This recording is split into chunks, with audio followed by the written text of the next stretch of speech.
Well, there's a new Marvel movie out this weekend. It's called Black Panther, and it's getting pretty good reviews as a film.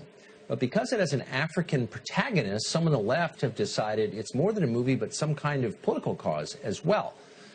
A self-described scientist called Emily Lakdawala, who often appears on public broadcasting, tweeted this the other day, and I'm quoting, "So I carefully did not buy Black Panther tickets for opening weekend because I did not want to be the white person sucking black joy out of the theater.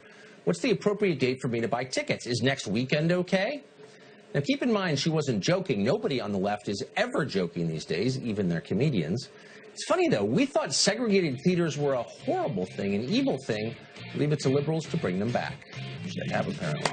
That's it for us tonight. If you're not telling your kids they can be anything in America, you're doing something wrong as a parent.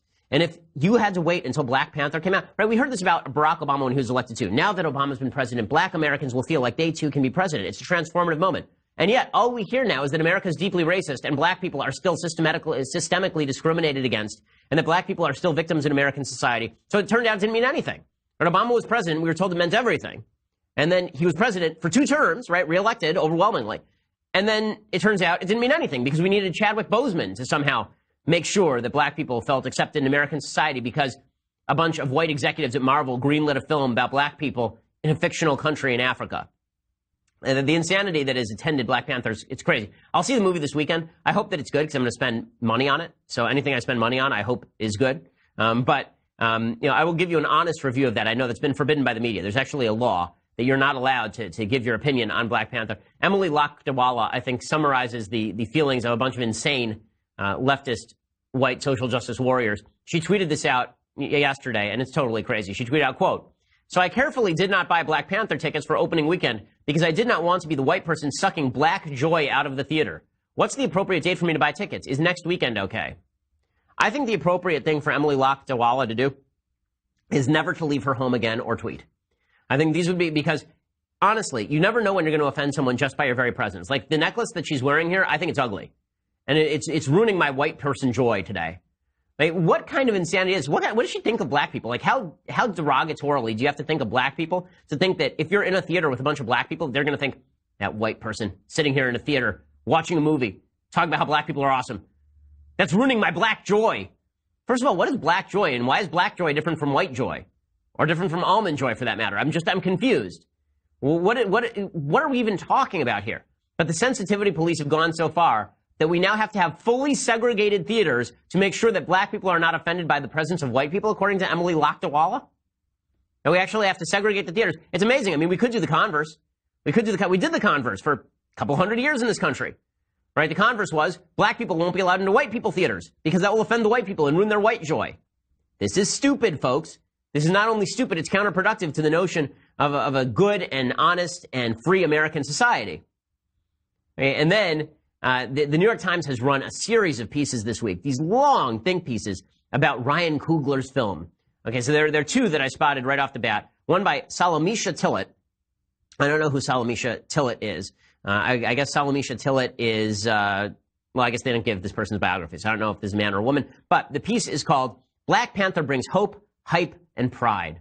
Okay, and here's what it says. It says, "I suppose neither of us is used to the spotlight," a dapper T'Challa, the Principal Conda, says upon meeting Natasha Romanova, a.k.a. the Black Widow in Captain America Civil War. A few scenes later, a recently orphaned and vengeful T'Challa, swapping his bespoke blue suit for a full-body bulletproof one, reappears as a new Marvel movie superhero. The prince will have to live with the attention. Even before its February 16th release, Black Panther smashed box office records, beating out Captain America Civil War on first-day ticket advances, and surpassing Batman vs. Superman, Dawn of Justice, to become Fandango's top-selling superhero movie in history. Great. Okay. That's fine. I mean, sure. I mean, I hope the movie's good. But I do love this idea that, you know, this is some sort of amazing moment. Not since Spike Lee's Malcolm X has there been so much hype and hope for a movie among African-American audiences. From special group outings planned by excited fans to crowdfunding campaigns to ensure children can see it, Black Panther is shaping up to be a phenomenon. In December, a viral video of 2 African-American men excited to see the movie's poster with its all-star black cast. "This is what white people get to feel like all the time," one man wrote on Twitter, seemed to capture the anticipation, garnering more than 2.5 million views. Okay, a couple of things about this. 1, Black Panther, the superhero, was created by 2 Jewish guys. And just FYI. 2, This is not what white people feel like all the time. White people don't go around thinking, oh, Captain America, my favorite white superhero. Oh, it's amazing. Iron Man, white superhero. And if you think like this, I would suggest that you might need to start thinking less tribally. Okay? If you spend your life going around thinking, oh my God, I'll bet white people feel just like this every time they see Tom Cruise in a movie. First of all, do black people feel like that when they go see Denzel Washington in a movie? I doubt it. Oh man, Denzel. Now I know what it's like for white people who see Tom Cruise. I've never once gone to a Tom Cruise movie and thought, oh, look at that white guy. He's representing. That has never occurred to me, not one time, because that's crazy talk, and you shouldn't think like that. And so it was created by Stan Lee and Jack Kirby. Those were the two Jewish guys. And now Ta-Nehisi Coates has written a new series of comic books. By the way, Ta-Nehisi Coates' comic books are garbage. I've read them. They're so bad, the Black Panther comic books. So I hope the movie is much better than the comic books. But here's Deirdre Hallman. Listen to this. Wakanda is a kind of black utopia. This is the country where this takes place. Wakanda is a kind of black utopia in our fight against colonialism and imperial control of black land and black people by white people, said Deirdre Hallman, a founder of the annual Black Comic Book Festival at the Schomburg Center for Research in Black Culture in Harlem. To the black imagination, that means everything. In a comic book, it is reality. And through a major motion picture, it's even more tangibly and artistically a reality we can explore for ourselves. There's so much power that's drawn from the notion there was a community, a nation that resisted colonization and infiltration and subjugation.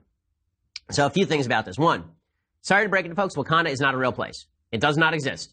It is just as real as Asgard. Okay, it's not a thing. Okay, number two, this idea that it's a fight against colonialism and imperial control. Here is the reason why so many people are going crazy over this. So one of the reasons people are going crazy over this is that supposedly the Wakanda, the country of Wakanda in the movie, I haven't seen the movie yet, so this is speculation based on all of the news reports.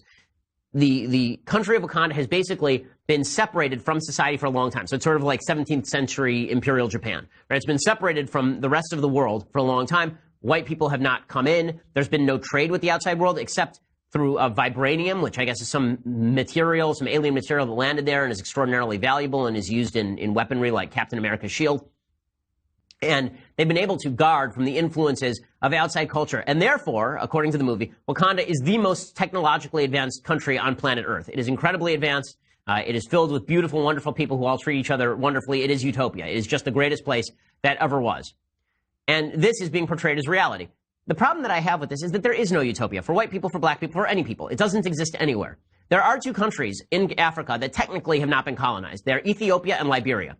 Okay, Ethiopia was conquered twice by the Italians, but was never colonized in the formal sense of colonies being placed there with Italian folks who then ruled the roost for a long period of time. Liberia was originally founded by the United States, which granted sovereignty to the local black population, and the idea was that a lot of black slaves in America who'd been shipped here against their will would be shipped back to Liberia. It was never really colonized in the technical sense. Both of those places have severe problems. Countries have severe problems. And countries that are isolated have severe problems too. Japan was isolated from Western civilization for centuries. That was not great for Japan. It wasn't great for China. This policy, North Korea is completely isolated from different countries. The idea that trade, isolation, racial unity, that these are the things you should be aiming for in a country is a really bizarre idea in a liberal order, in a new order where free movement of trade and population and money is considered a generally good thing and is better life all around the world. If you actually founded a country on the basis that it wouldn't trade with outsiders, that there wouldn't be any cultural exchanges, and that you would actually produce all you needed in-house, it wouldn't be utopia. It would be garbage. That'd be a bad country. And just because it's a country filled with black people, that wouldn't make the country any better. This was sort of the founding ideology of Hugo Chavez in Venezuela. This is the Yush ideology in North Korea. This is not a good ideology, and this is not a race-specific thing. I'm not saying Wakanda is bad because it's black or anything. That's stupid. I am saying that if your idea of a utopia is a place where there is no quote-unquote white influence, I'd like to see a place on the planet where that's a good thing. I'm just as I think I'd like to see a place on the planet where a white-only country has been a good thing with no cross-cultural pollination. Right? It's silly. The whole reason that cultures survive and thrive is because they adapt and advance thanks to technological advances they bring in from the outside. And yet this is being seen as sort of a model. And the problem is that if you're creating a racial separatist model, I haven't seen the movie yet, but if the worship of Wakanda seems to be this, right? If the worship of Wakanda is that a racial separatist model is good and that all of the evils that have been suffered by folks on the continent of Africa have been suffered because of colonialism and imperialism, that is historically inaccurate. There are a lot of reasons that countries in Africa have suffered tremendously over time. They were suffering tremendously, by the way, before white folks ever got there. There's tremendous tribal antipathy. There was lots of tribal warfare. There were people selling each other into slavery. The idea of a utopia does not exist anywhere on Earth. There is no utopia. The closest that we've come to utopia is a place like the United States, where people of any race, any color, any background, any ethnicity can live in freedom together while respecting each other's civil rights. That's the closest we've gotten to utopia. And trying to build an alternative fictional utopia and then suggesting that we wish that this were a model for a country on planet Earth is silly and counterproductive. Okay, so there's my critique of